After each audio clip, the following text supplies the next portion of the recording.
ubushize twarebeye hamwe twabonye uburyo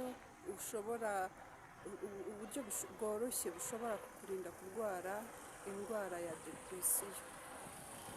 Indwara ya depression kugira ngo uyirinde nuko watembera ukareba ibyiza bidukikije, ugerageza guhindura aho uba, aho utuye, ukava mu rugo ukagenda ugatembera ukareba hirya no hino ibyo utabonaga mu rugo ukajya kureba. Iyo utembereye ukigira hirya y'aho utuye, ugerageza kubona ibintu bishobora kuguhindura mu mitekerereze, ukumva uhindutse mu mutwe, bireka kuruhura, ukumva uruhutse. Ni ukuvuga ko iyo ugumye hamwe bituma biguha gutekereza cyane, utekereza cyane, bigatuma urwara umutwe, bikagutera kwiheba, bikagutera ubwigunge. Ariko iyo ushaka kugira ngo urwanye indwara ya depression rero uratembera ukagenda ukabona ibyo utabonaga, ukaruhuka mu mutwe.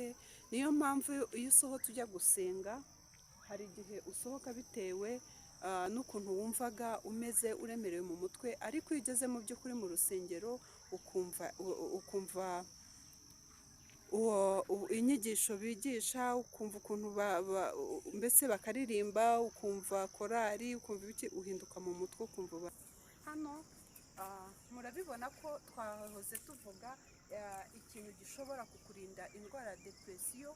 Ni ukuvuga ko uva ahantu ujya ahandi, ugatembera, wajya mu mirima, wasohoka se ukajya ahantu hatandukanye, niho ubona uhindutse, ukumva mu mutwe hararuhutse, nyamara bya bindi byakubabazaga byose bikagenda birangira. Ahangaha rero abantu bataramenya, hari abantu bumva ibisheke bakabibona ku isoko, ariko nyamara batazi ngo babihinga bate. Ahangaha twaje mu murima w'ibisheke. Uyu ni umurima w'ibisheke, ngibi ibisheke bitangiye kwera, murabibona ko ngibi rwose twabiberetse. Ibi ni ibisheke, tuzagaruka tubereke aho ibisheke bizaba byeze. Umuntu wabonaga ibisheke cyangwa akabyumva atarabona umurima wabyo, uyu ni umurima w'ibisheke. Hanyuma ngaha turi mu rutoki. Ubushize twaje hano urutoki rudakoreye, ariko ahangaha murabona ko urutoki twakoreye rwose rumeze neza. Tugiye kubereka ikindi gice.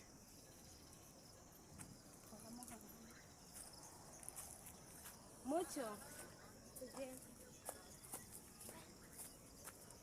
murabona ko rwose uru ni urutoki rukoreye rusa neza. Hari abantu batari bazi yuko ngo i Kigali bahinga, kandi nyamara uko ahantu hose ni ukwiteza imbere. Hari abantu batari basobanukiwe neza ko i Kigali bahinga, haba intoki, bumvaga ko biba mu cyaro gusa. Kigali barahinga.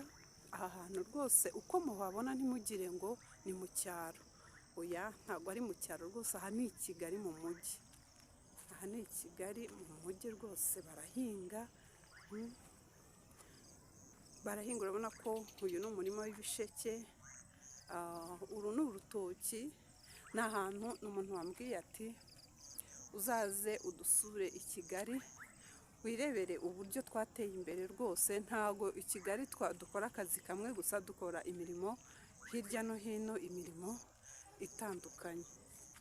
Aha rero rwose twabasuye, yaje kutwereka imirima irimo imyaka igiye itandukanye rwose. Murabibona yuko urutoki rwe rurasa neza cyane. Tuba tugomba gukora akazi kose tukiteza imbere mu buryo bumwe cyangwa se ubundi.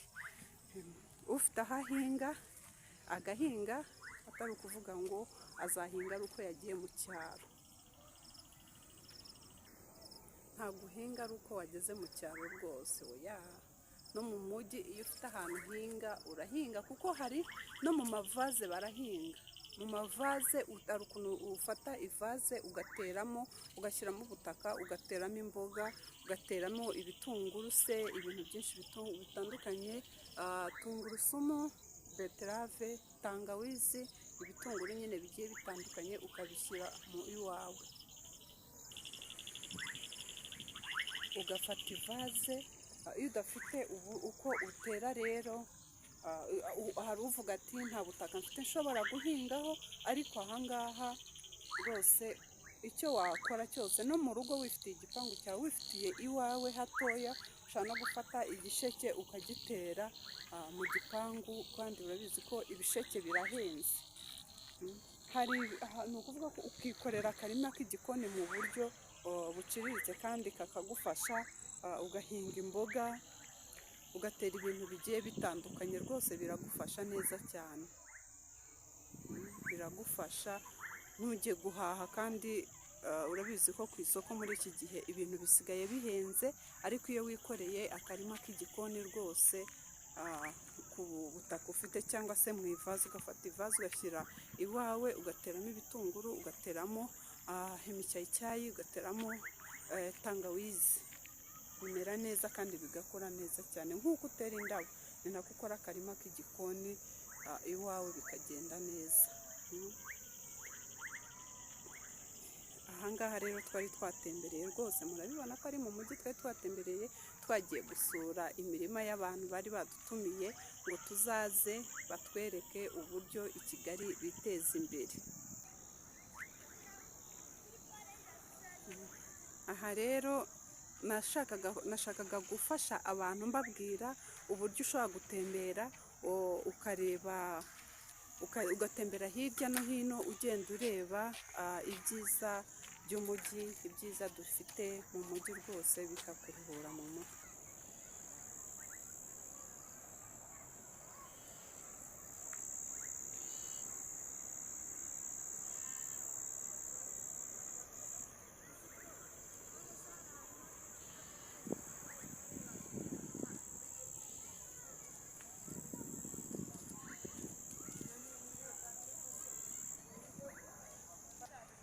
Ahangaha twaragenze, twagiye tugera ahantu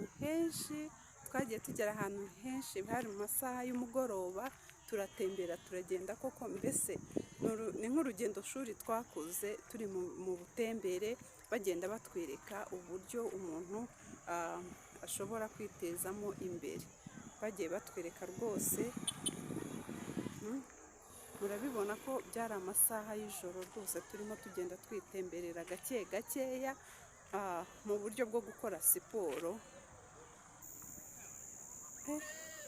Kigali rwose harimo n'aborozi, harimo abahinzi. Nanjye rero kera ntabwo nari nzi yuko Kigali bahinga rwose, ariko noneho harimo n'ubworozi bugiye butandukanye. Twabonye byinshi bagiye batugezaho, nuko batashatse yuko tuberekana muri videwo.